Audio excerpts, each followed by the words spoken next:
Hare Krishna. Thank you for another blockbuster performance. Don't make the world big for me. So actually, to wanted to mention that Kshatriyas, they go for one person, they don't take sannyas. That one point. Another thing I can mention that compassion, that we want to do something for you, and when it becomes excessive, becomes attachment. That I want something from you for myself. Yes, it's very difficult to. I have seen in my life. Sometimes I am more interested in other person's spiritual advancement as more than my spiritual advancement, and then his own interest in his spiritual advancement. So means how do we like? It is very difficult to differentiate these things. Very very difficult.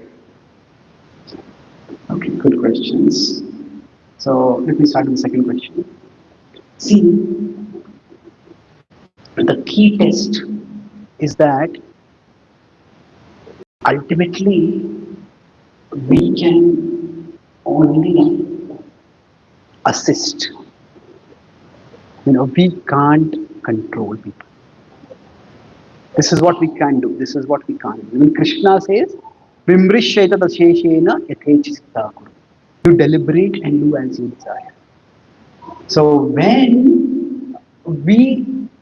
even when we want others to make good decisions, ultimately it is for them to make good decisions.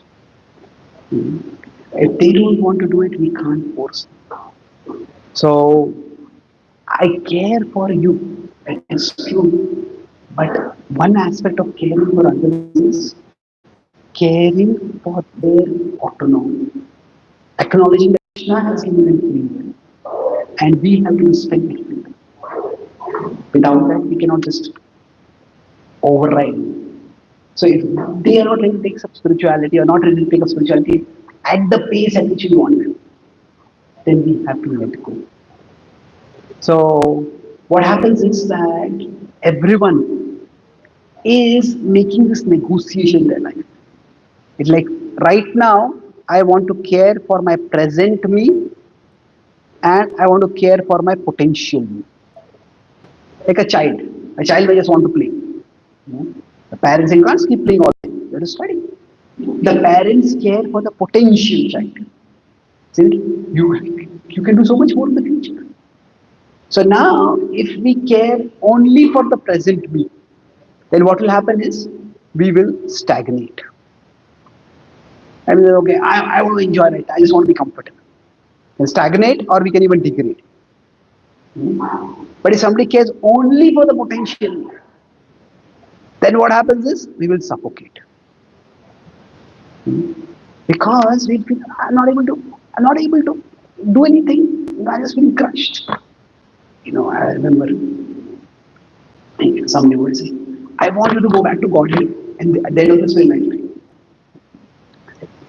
In trying to make my future life happy or making my present life unbearably miserable. You say, no, but it's for your good. Okay, it's for the good. But yukta harmiyas. Now, what will be yukta will be different for different people. Different people are at different levels of seriousness. Based on their previous life, based on their present condition or whatever. So we need to find a balance where they are satisfied at least to some degree in the present, and the present also there is some happiness, not can be not complete indulgence, but there has to be some happiness in the present, and potential also there is happiness. So how exactly to attain that balance? So if we force somebody to do something, we might have that authority, we might be able to force them for some time, but afterward they will rebel.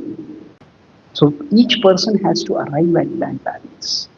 How much to care for the present me and how much to care for the future. We can't make that decision for them.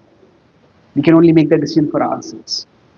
And so that's the answer to the second question. We have to now how do we let go? It's that if we are and then this is their decision, this is not my decision. That sometimes people have to learn through their own experiences. We can't